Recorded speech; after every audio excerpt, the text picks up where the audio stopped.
All right, welcome back everybody to K&A Treasures.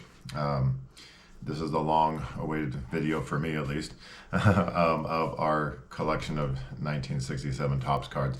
And so I wanted to make this video as I've been teasing it for a little while with our other videos, our first 3 videos here, but wanted to finally get it done and get this collection going along its path here, what we're trying to do with it. So welcome. I hope you're tuning in. If you're tuning in for the first time, welcome. Like, subscribe, comment on anything that we have going on today if you like the channel. So I'm hoping to do so many more cool things, but I think this is going to be one of the coolest things that we have a chance to do. So I have some things here. I'll start introducing them to you. But before I get into showing everything that we have, again, what we have is a couple binders full of 1967 Topps baseball cards. The story I wanted to share, kind of this behind this, it's actually, these are from my dad. Growing up, never knew he had these, but been talking to him last couple of years about these cards and everything, but because he started to show me more and more. So anyways, these are from my dad when he was a kid. So a little bit of background. He was from the Bay Area. It was 1966, 1967. He was 12, 13, 14 years old. Him and his brother were getting pretty big into Little League as baseball players at 12, 13, 14 years old. My dad was a pitcher, his brother was a catcher. Of course, they fought all the time as a pitcher and catcher combo, as brothers do. His mom was the scorekeeper, his dad was their coach. Anyways, they became a pretty big baseball family in the small town that they were at here in the Bay Area, East Bay area of California. Along with becoming a baseball player as a kid comes with collecting cards. So with collecting cards, they started to collect all the Topps cards. They were big Giants fans at the time, so they would try and get to Giants games as much as they could. His brother became a very big Giants fan, and so much so that he knew all the stats. He knew everybody's stats. That's one of the cool things about these older cards, that they have all the stats of every year of every player. Really cool to see that. Don't see that much in the newer cards. But he knew all the player stats, knew everything about them, followed them religiously. And come with that, the rival teams of the Giants, he hated them, and he put their cards and he threw darts at them. He burned them with his chemistry set. He did all kinds of things to the players that were rivals of the Giants. And so you might not see too many rivals of the Giants, but anyways, but big baseball family as kids, started collecting cards and getting big into that as 12, 13, 14-year-olds. The fields they played on were kind of interesting too, because they were on prison grounds. And so my grandpa, my dad's dad, he worked as a prison guard for a while. But it was interesting, back in the day, 1966, 1967, the prisoners who were on good behavior, they were allowed to come out and take care of the baseball fields. Baseball fields were mint condition because these prisoners who were on good behavior come out. They got outside, got to do some manual labor. They took very good care of the fields. They were also the umpires, and some of them were even assistant coaches for some of the teams. And so it was just a very interesting time, but a very fun time for my dad and his family.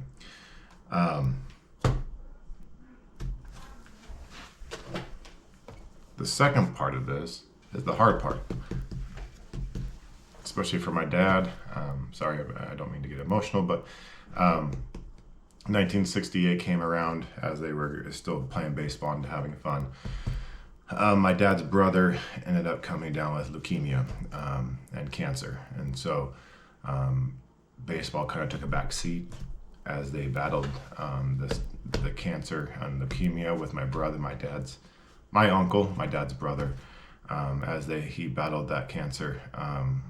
And long story short, he ended up losing his battled with leukemia. And so at that time, baseball kind of stopped for my dad and his family, and that included collecting cards. And so that's what these binders represent. Sorry for a long-winded story there, but I think it's a fun kind of story behind these cards.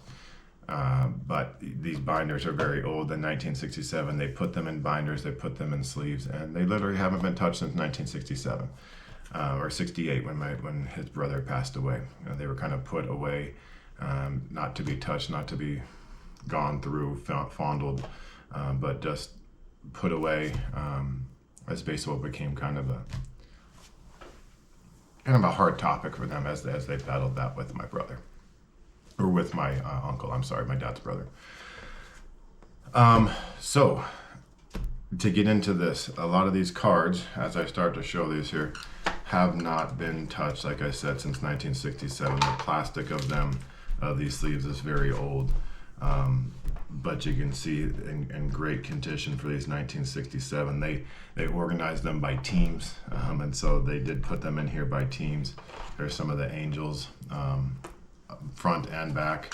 See if I can't scoot this over here so we can kind of get a better view of all of this, and see if I can't zoom this out here a little bit more. So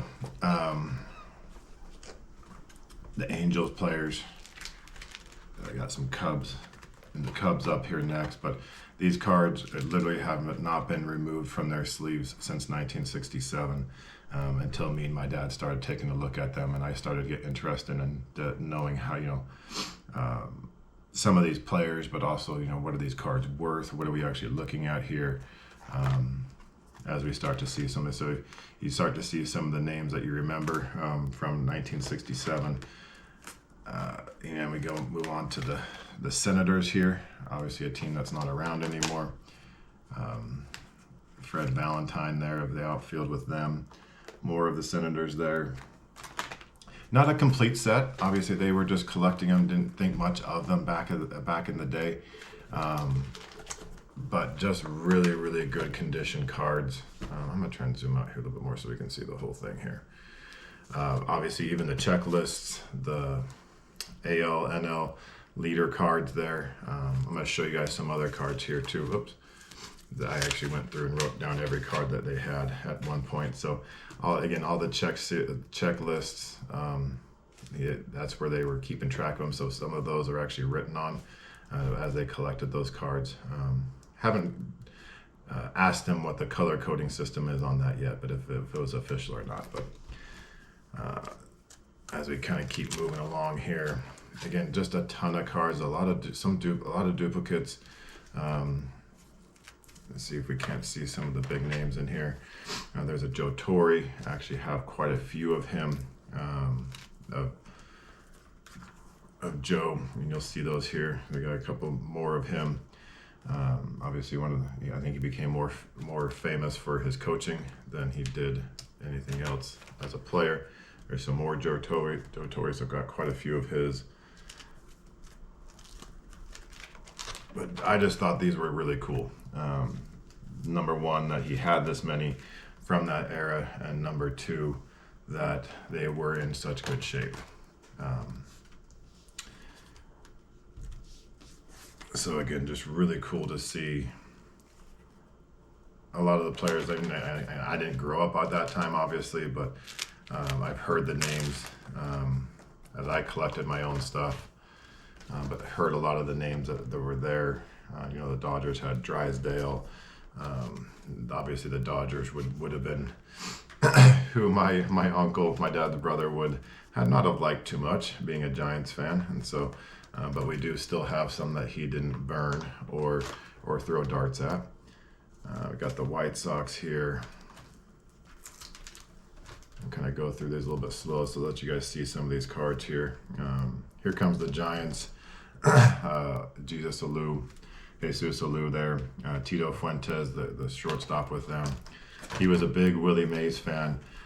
Willie Mays is actually the one that we don't have too many of in this collection, though. I think he liked him a lot.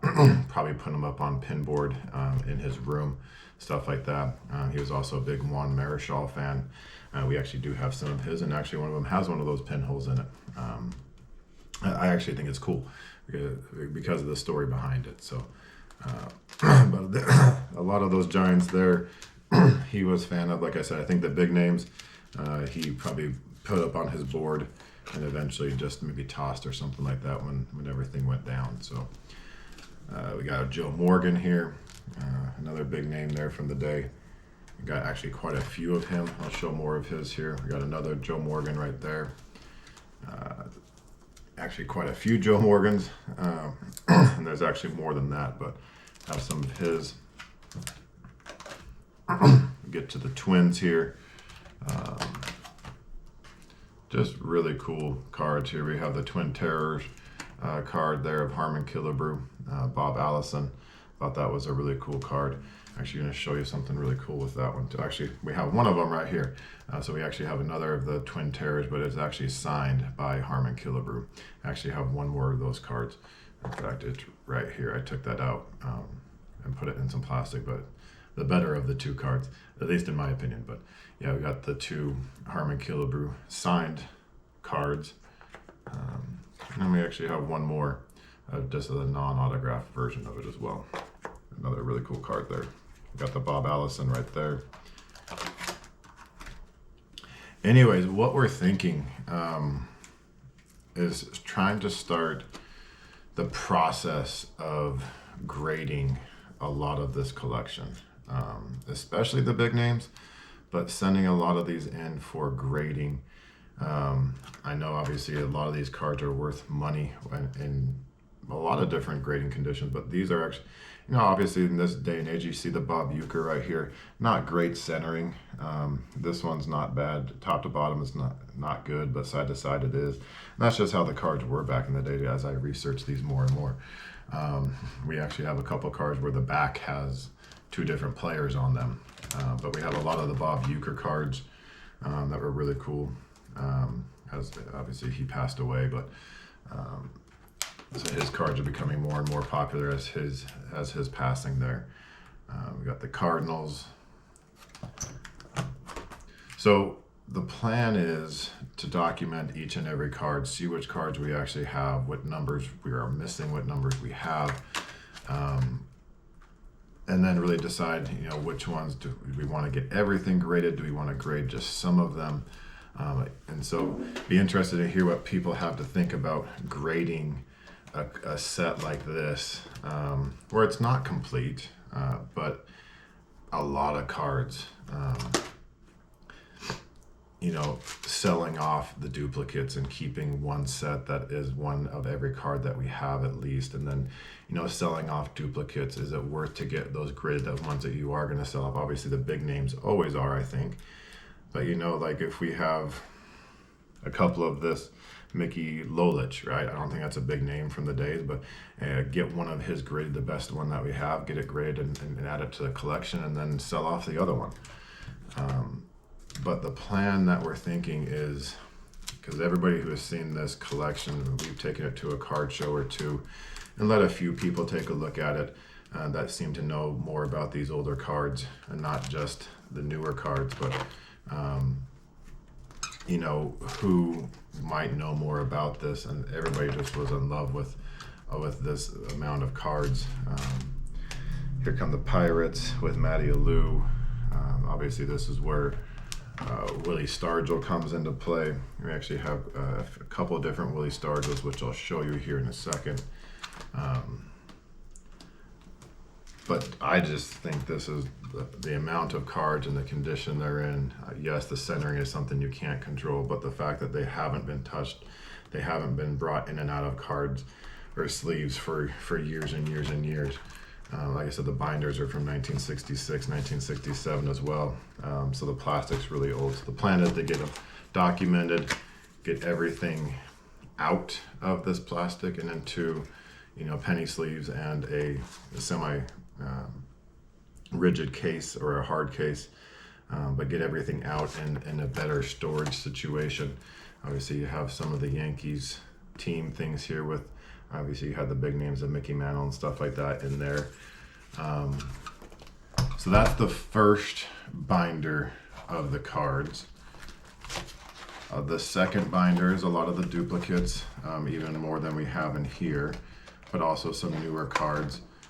Before I get into that one though, Again, this is a stack of cards over here. So these are the ones we actually have taken out already, as I took them out and tried to inspect with, a magnifying glass and take a look at the cards a little bit closer and everything. And this is also the bigger names from that era. I already showed you the signed Harmon Killebrew Twin Terrors. We got 2 of those. This is one of the home run leaders from 1966. So you have Hank Aaron, Willie Mays. Graded this card. Actually does really well selling. It's got 2 of the biggest names in baseball on it. This is a better looking Bob Uecker. Obviously still the centering's not great on this one, but it's still a better looking card than the ones that were in there. So we're going to take a look at one of those. This is the Champs cards. We got a couple of different ones of these. The Champs from the Orioles from 1966 with Frank Robinson, and them on that. Again, some big names on that card that were really cool, so I know that does very well, graded and sold. And then we have some bigger names. We have Roger Maris. We got 4 of Roger. This one I'm super excited about. I think this one is going to grade very, very well. The centering is near as close as you're going to get for a card of this era. The centering is really, really good. The corners ended up really well on this card too, except for this bottom one right here, but this is a very, very good looking card for that era. Another one right here that I'm excited about. Again, another very, very clean, centered very well card of Roger Maris. All of his cards, except for this one, all of them seem to be centered pretty well for this era. But yeah, this one was the only one that had left to right a little bit off. But I had a lot of people want these Roger Maris's cards, and so we have those ones there. Gaylord Perry, one of my uncle's favorite pitchers there. Just a great looking card from the Giants there. Whitey Ford from the Yankees. Again, just a great looking card. Steve Carlton from the Reds, the Cardinals. He did not burn these ones. He did not burn the Don Drysdale. No bullet holes, no pinholes on these ones either. So, but not centered too bad on the Don Drysdale as well. Another great pitcher from that day. Lou Brock from the Cards. Again, a great looking card there. We have a few different options for Orlando Cepeda, another big name there with the Cardinals. A great first baseman there. But yeah, Orlando was a great player. Centering's not too bad. That one's a little off left to right, but again, just great. I think great centering on some of these cards. I like to see them come back graded really well. Bob Gibson, again, his 2 cards were not the greatest centered, as I just said that. I get 2 cards here that aren't centered very well, but Bob Gibson has a couple here, but not centered the best left to right. But still just no stains, no wrinkles, no tears on these cards. Just super, super clean, sharp cards that have been kept in a very well. I told you I had a lot of Joe Morgans. I had a lot of them still in the binders. These were the ones I thought were centered and looking the best, and so we took a couple of them out to get graded. Again, I think that one's centered very well, along with this one, maybe left to right just a little bit, and this one a little bit less. But Joe Morgan, another big name that I think should grade really well. Come back and make us happy there with Joe. Got Frank Robinson, a couple different ones of his. Okay centering on them, but being a clean card, I think will come back in really good. I think we'll be happy with the grading on those ones too. Stargell, I told you I didn't have any in the binder, but we do have some Willie Stargell as well. Not the best centering on Willie. Both of them left to right were a little off, but I still think they'll come back with a fairly decent grade with the condition of them. But we know they're not going to be 10s, maybe not even 9s at that point, maybe not even 8s, who knows.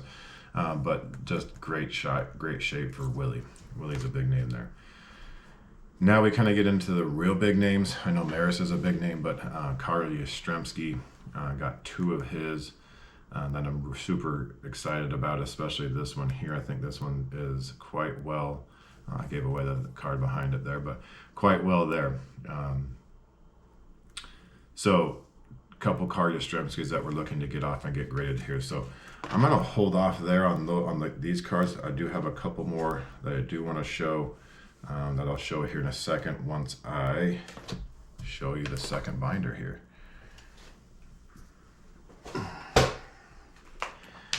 Again, I'm researching, I'm doing all of this, and all of this has kind of kick-started my love of collecting again as I've started to collect baseball cards again, selling, trading, buying, ripping open boxes again.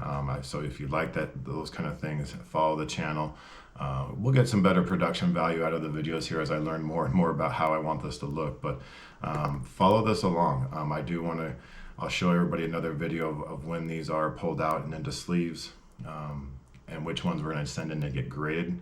I'll let you guys know what I think they should come back as, and then hopefully a couple months later we get them back, and I'll do a PSA grade reveal of all the cards of these two. So please follow along.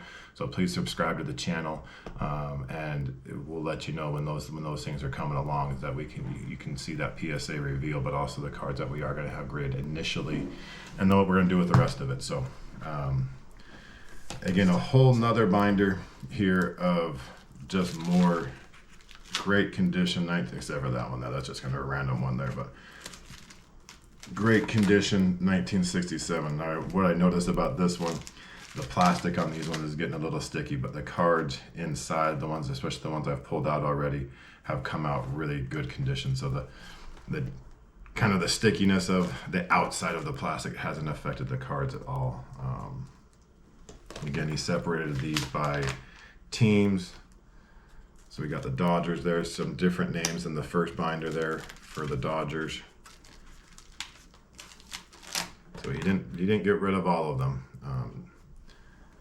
But just some cool names here. Again, then you got some of the Mets, the Mets team card there. Some more of the Yankees team cards. Obviously, some big names. Can't really see them in there very clearly, but some big names there from the Yankees back in the day that are in there somewhere. Orioles, again, they were, I believe, the world champs of 1966. I believe that's why they have that champs card from 1967 for the previous year. So I believe they won the championship that year. So again, we've got the team Oriole cards.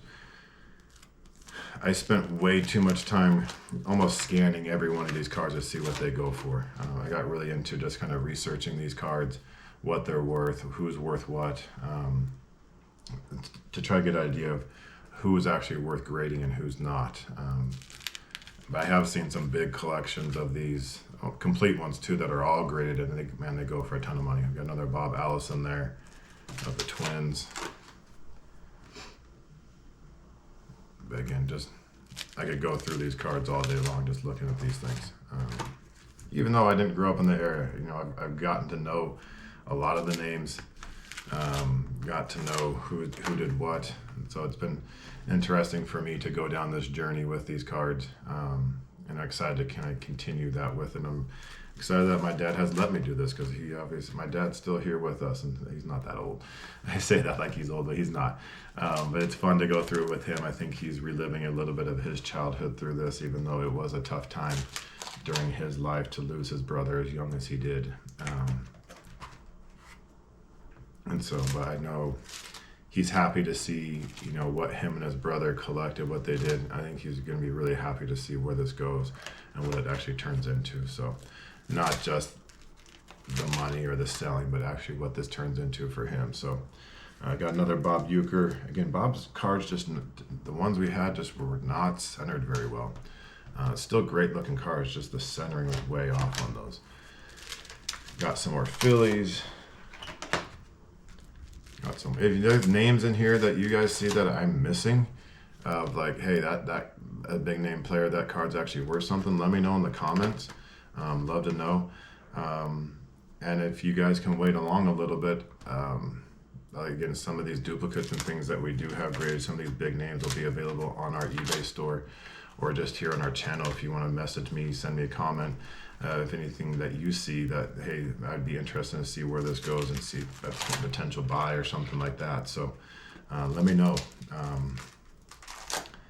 because again, a ton of work for me to do on this to document the cards we have, the players we have, what numbers we have, and where we're going to go with everything. So here's his Giants page.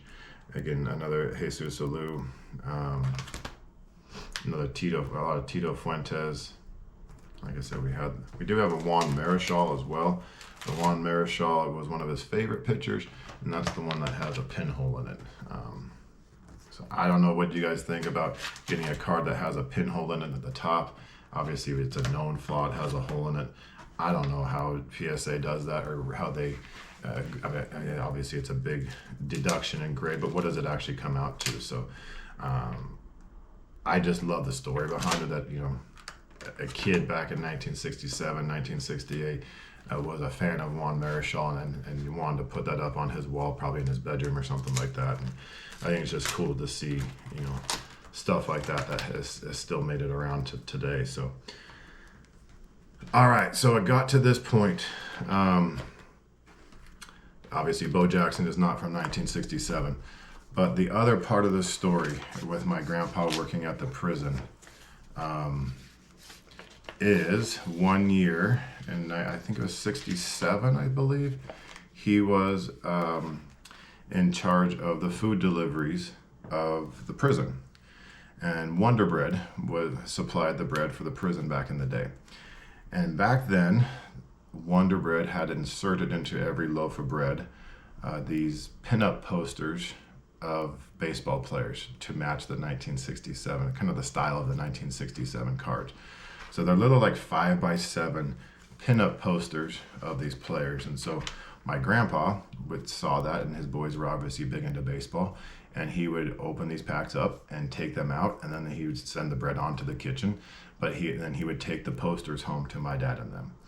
Another thing that kind of got put away once my uncle and my dad's brother came down with leukemia and passed away from leukemia, and those were also set aside, put away, and just stored.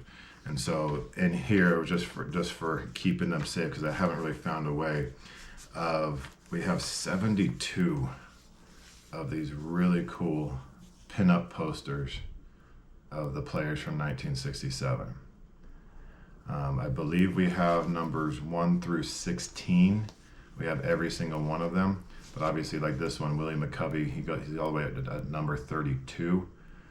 So we definitely are missing some from the set, but there's the Juan Marichal there. Again, one of his favorite players. A little bit dirtier there at the end there, but obviously that was put up for him at some point as a Giants fan. But Juan Marichal, Willie McCovey, we have some Don Drysdale, have a couple of his.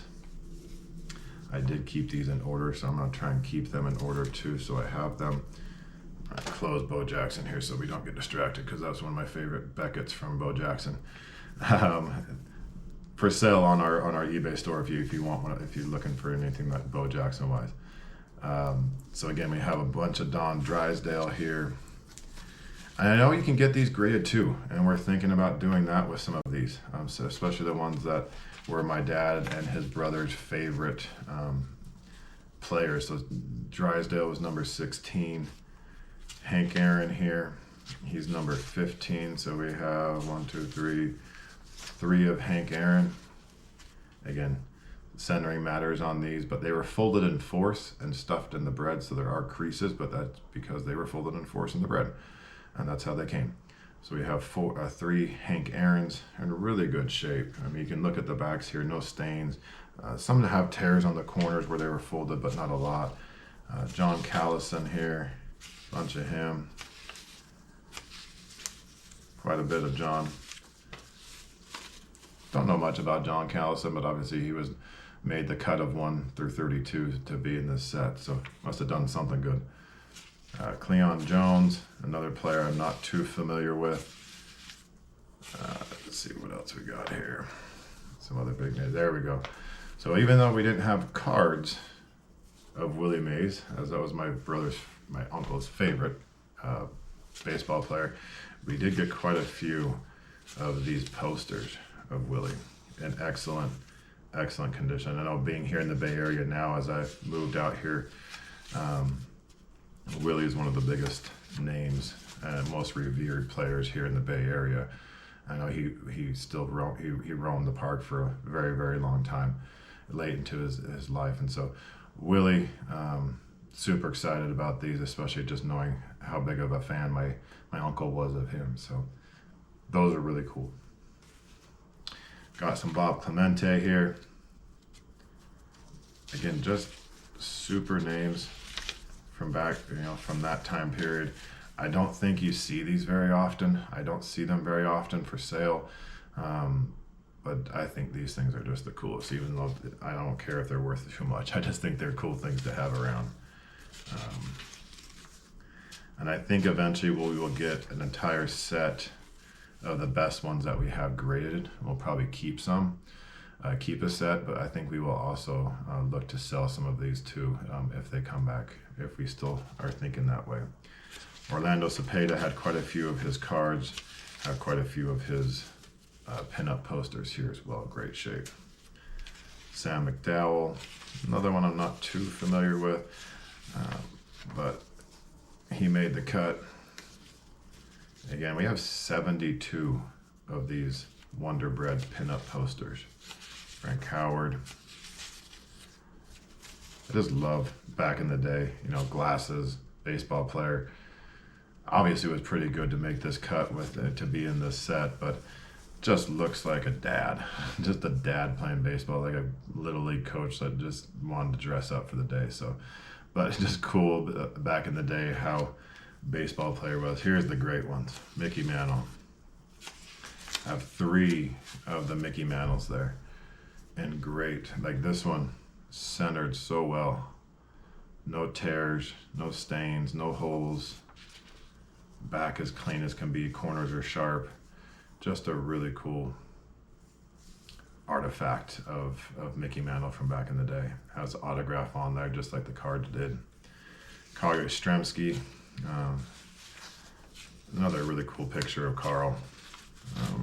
Obviously his great-grandson or grandson, I can't remember which one it was, but Mike Yastrzemski was out here in the Bay Area for a while with the Giants. He's now with the Braves, crushing it, I think, a little bit this year, so I think we might miss him as we're not doing so hot this year as the Giants. So quite a few Carl Yastrzemskis. Some of them are really good shape there as well. Actually, let me flip these Mickeys around.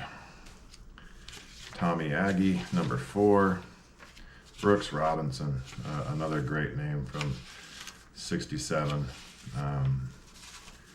Quite a few of his. One of his is not in the greatest shape. It has that tear there at the end, but the other one's just excellent shape. Again, these were put away 1968, not touched, not fondled, not put up on walls. Just, again, the story behind it. So, Bert Capaneris, again, another one I'm not too familiar with.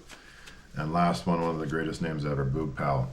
Boog Powell, I have a couple of his here, but he was the number 1 in the series there of these 1967 pinup posters. So again, another little wrinkle here to this collection of not just baseball cards, but a cool just cool things that add to this already cool collection. But just another really cool add to this that we are trying to, I think we're going to have some of them graded. I don't think the first go around that we do this, we will, but we will have quite a few of these graded, and we'll keep a set for ourselves for our personal collection, but also probably look to sell some of these too if you're interested. So comment if you are, let me know. I keep them in the Superman suit, Bo Jackson, Beckett, to keep them safe, and then in the plastic here. Haven't found plastic yet for these pinup posters to keep them in one by one. I think I will eventually here find something though to put them more into. So that is the majority of the cards. I want to show you kind of what I believe are the sweet spot, are the really cool cards of this collection. So obviously you saw this when I was doing it before, but we have 4 Hank Aaron's. Not the best centering on a couple, but pretty good centering on a couple here as well. I think this is one of the better ones, along with this one, the left to right, not the greatest, but again, just really nice shape, corners, cards. Show you the back of them here. Again, just really good shape that I'm excited to see what they come back as. Love hearing stories about Hank Aaron. I think he was just a stud. Obviously he was. And last but not least, we only have one 1967 Mickey Mantle. And I think we got a good one. I think the centering for 1967 on this Mickey Mantle card is about as close as you're gonna get. I think we only have one, and I think we got a really good one of this Mickey Mantle 1967. I'm excited to see how this card comes back from PSA. Tell me if I'm wrong. This is actually some of this is going to be my first submission to PSA, so I'm not an expert in grading. I have cards that I feel like should come back at 10. We'll see if I'm right. We'll see if I'm wrong. But I think this is just a very, very good look. I wish we had more of these. I wish there was a couple more Mickey Mantles in here, but we did have the one in the collection, and I think it's a dandy. Anyway, just from what you're seeing in the video, let me know what you think there. That's the one I think I'm most excited about. I'll save that one for last on the PSA reveal too, because I think that'll be a good one to see. Now, with all of that, there was also a box of 1967 that didn't get put in plastics, and these are the cards that big name players, not from the box but from the thing, that I just don't know if I want to have them graded. Willie Stargell, again, the centering kind of way off on that one. Same with Frank Robinson here, just way far to the right of this one. The Champs card, again, the centering is just top to bottom. Just kind of seems way off. Don't know if these are worth grading. Here's that Juan Marichal. Let me know what you think. It has that pinhole you can see right there. Obviously this was on my uncle's wall. Other than that, the card is really good, but it does have that pinhole. See if I can get it there a little bit better. But so, is it worth grading? Is it worth sending in to see what it comes back as? 'Cause, I mean, obviously Juan Marichal is a great player, but is something like that worth sending in? Obviously this Orlando Cepeda, you can actually see part of another card coming up on here, so the centering is way off. And obviously in the back here, you can see it was actually Joe Horner that was coming up on the centering of this Orlando Cepeda. So way off on the centering, way off on there. I don't know that these are worth anything more. You know, people talk about error cards, stuff like that. I don't think this is one of them that's worth more just because of the way it is. Kind of a unique card. You have, you know, Joe Horner coming up on the back of his. But unique card nonetheless. Just don't quite know what to do with it. We have a bunch of Orlando Cepedas that I think are in good shape. Just don't know what to do with that one. So a lot of these were just kind of no names. We had some more like the Frank Robinson home run leaders for the AL. Again, some more of the NL home run leaders with Willie and Hank. Had quite a few of those. The pitching leaders with Juan Marichal, Sandy Koufax. That's a cool card. Again, another pitching leader there with Sandy Koufax, Juan Marichal, Bob Gibson, Gaylord Perry. I think that's a really cool card. A lot of big names on there. Joe Torre, more of him. Sandy Koufax again on that one. Another Hank Aaron with those. So these were cards, again, these were not put into plastic. They were put into a box, but still they were put in a box and left alone. So they're still in really good shape. I kind of took the big names. I think I had actually found another Kari Ostremski in this box that wasn't in plastic. It is now. But one of his was actually in here. Sam McDowell, Jim Cat, Earl Wilson. I know a couple of these cards with 3 players on are worth quite a bit. I think there's a Frank Robinson one that was worth quite a bit of money. I won't go through all of these, but I just think really cool stuff. I love these. You know, World Series moments here. Have quite a few of those. I think they're more checklists. They're not checklists on these ones. But you know, the World Series moments from game 1, 2, 3, 4. Some other ones in there. This was when the winners celebrate. So some cool, unique cards there. But yeah, I just think this is going to be a real cool collection. I'm excited to move this along now that I've actually made the video. I can actually start sending these in. Like I said, the ones I've showed you that were singles and the plastic, those are going to be our first set that we send in. See how I do with my own personal grading and what I've read about. But yeah, comment, subscribe, follow this along. It's going to be a cool journey. Like I said, I think the production value of the videos will get a little bit better as I get used to this and as I edit things. But yeah, I mean, just these two cards, I'm interested to see what you guys think. Juan Marichal with the pinhole in it. Orlando Cepeda with the kind of the, not a dual card completely, but like, yeah, another card coming up on a fact that it's Joe Horner. Let me know what you think of those ones. So that is it. That is the reveal, the show off, I think what I've been leading up to as I started doing this YouTube thing, as I started to do this kind of channel to see where I want this to go. Still going to continue to do card breaks. Going to do some PSA reveals as they start to come back. I already have a second set I'm going to be sending in after the first, so we'll have a reveal there too. And of course we have the store. I'm going to be doing some storage unit openings as well, so you guys, if you're interested more in treasures instead of cards, but you're just interested in like finding new things and opening up storage units to see what treasure, what kind of things we can find in there. I love that stuff. That's what this has been so fun for me to kind of be surprised at what we're finding, especially as I go through my old collection from 86, 87, 89. In fact, I just pulled some 87 Barry Bonds rookie cards out of my set that we're going to have sent in grading. Some other cards like that. We have a couple Derek Jeters that are going to get graded here as well. So some really cool things that just got sat. And then as I get used to it, as I want to make this more of a bigger thing of what I do, I'm having a blast. So follow, again, comment, subscribe. It helps the channel, helps us keep this going. Excited to see where all this goes. If you are excited about it, leave us a comment and we'll go from there. But until next time, appreciate it.